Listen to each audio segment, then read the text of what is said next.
भैरवानंद जी कहते हैं कि बनना है तो शिव बनो, बनो तो शिव, रहो तो शिव, जियो तो शिव। और अगर शिव से हमारा नाता हो जाता है, शिव से हमारा मन थोड़ा लग जाता है, तो हरि से लागी रहो रे भाई, तेरा बनत बनत बन जाए। उस हरि से, उस महादेव से सिर्फ मन से थोड़ा सा लगे रह जाएंगे तो हमारा बिगड़ी हुई बात भी हमारी बन जाती है, और बनती है, बनती देखी गई है। कितने चमत्कार, जिसको दुनिया चमत्कार कहती है, लेकिन महादेव के लिए तो ये कुछ भी नहीं है। जैसे ही हमारा मन महादेव से थोड़ा नजदीक होता है, हमारे शरीर के कष्ट, हमारे मन के कष्ट, इस दुनिया के कष्ट, सब के सब अपने आप तिरोहित होने लगते हैं, खत्म होने लगते हैं। लेकिन इसके लिए जरूरी है कि हम अपना मन महादेव के सानिध्य में रखें, उनकी परिधि में यानी उनके घेरे में रखें। हम इंसान हैं, इंसान का जीवन जब होता है तो बहुत उतार चढ़ाव होते हैं उसमें। सुबह से जग कर जब हम काम करना शुरू करते हैं तो कोई अपने घर का काम करता है, कोई खेतों पे चला जाता है, कोई मजदूरी करता है, कोई अपने जीवन के और कामों का निष्पादन करता है। लेकिन सब कुछ करते हुए भी मेरा मन जिसको प्रेम करता है, मैं जिसको प्रेम करती हूँ, वो मेरे मन को याद रहता है। हम अगर खाना भी पका रहे हैं तो मेरे मन में वो याद है जिसको हम प्रेम करते हैं, जो मेरी याद में रहता है।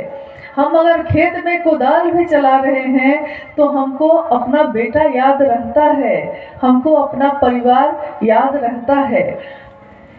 मूल कारण ये है कि मेरे मन में कौन रहता है।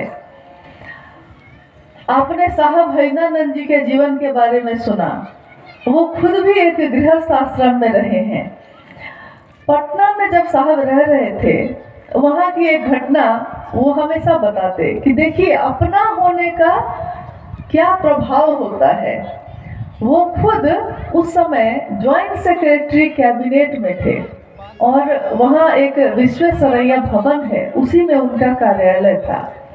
तो रोज प्रतिदिन रोज वो सुबह में कार्यालय जाते 10 से 6 बजे, शाम के बाद वो वापस आते। उसके बाद शाम में शिव की चर्चा शुरू होती घर में, तो जगह जगह के लोग आते और रात 9, 10, 11 बजे तक, उस समय कम लोग थे तो चर्चाएं होती थी।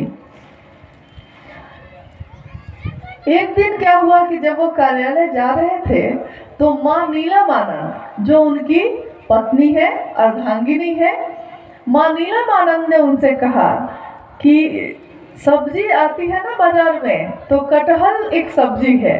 तो माँ नीलमानंद जी ने कहा कि आप कार्यालय जा रहे हैं, घर में कोई और है नहीं, तो कटहल अगर होगा, बाजार में आया होगा तो लेते आइएगा। साहब ने बताया कि क्या बताऊं, उस दिन मेरे मन का हाल हुआ। मैं ऑफिस से ले निकला लेकिन मेरे मन में कटहल ही घूमता रहा। ऑफिस पहुंचने के बाद मैंने चपरासी को बुलाया और कहा कि बाजार में जाकर देखो तो कटहल आ गया है।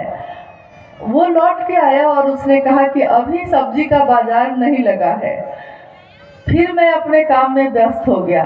साहब ने कहा कि मैं अपने काम में व्यस्त हो गया। फिर थोड़ी देर बाद 2 घंटे बीते, मुझको फिर याद आया कटहल। फिर मैंने भेजा। करते करते ऐसा हो गया कि शाम में आखिर मैंने कटहल खरीद के मंगा ही लिया, जिप्सी में रखवा लिया और लेकर घर जाकर नीलम को देकर कहा, ये लो तुम्हारा कटहल।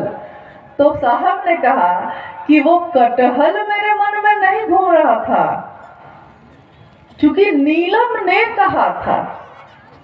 जिससे मेरा मन प्रेम करता है उसने क्या चाहा है, उसने कहा था, इसलिए वो कटहल मेरे मन में घूमता रहा। देखिए, जबकि पूरे दिन वो ऑफिस का काम कर रहे थे, लेकिन मन का घेरा, मन उनकी पत्नी नीलम जी ने जो कहा है उसी घेरे में वो घूमते रहे। उन्होंने कहा कि एक दिन मैंने पान खाना शुरू किया था। मैं पहले पान नहीं खाता था। आप ही के छत्तीसगढ़ से नज़दीक में झारखंड राज्य है। उस राज्य में पलामूगढ़ एक जगह है, पलामू जिला है, जिसमें मनातूगढ़ एक जगह है। मनातूगढ़ में माँ नीलमानंद जी का मायका है, यानी उनकी जन्मस्थली।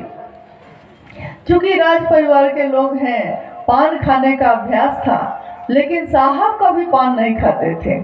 उन्होंने कहा कि मैं जब वहाँ जाने लगा अपने ससुराल, तो लोग कहते कि मेहमान बाबू एक पान खा लीजिए ना, एक पान।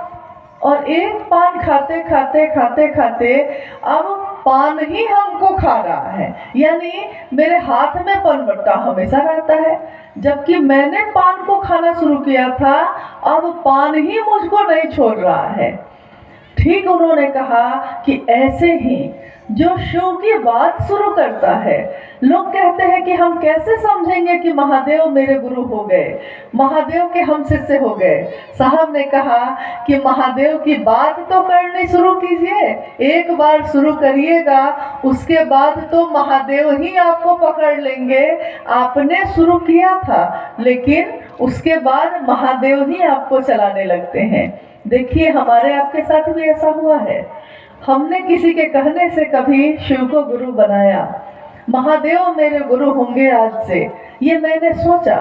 और धीरे धीरे महादेव से दया मांगनी शुरू की, महादेव की चर्चा करनी शुरू की, महादेव को नमन करने का प्रयास करना शुरू किया। इतना ही किया था, लेकिन मन अब ऐसा हो गया है कि दुनिया में कहीं भी जाऊं, महादेव ही याद रहते हैं। कहीं भी किसी के साथ बैठे हुए भी, यानी गृहस्थों के भी साकार आदर्श शिव ये बताते हैं कि न्यूनतम व्यवस्था में रहकर भी, कम से कम व्यवस्था में रहकर भी सुखी जीवन जिया जा सकता है। कोई जरूरी नहीं है कि आप बहुत बड़ा संपत्ति आपको मिलेगा तभी आप खुश हो पाइएगा, सुखी हो पाइएगा।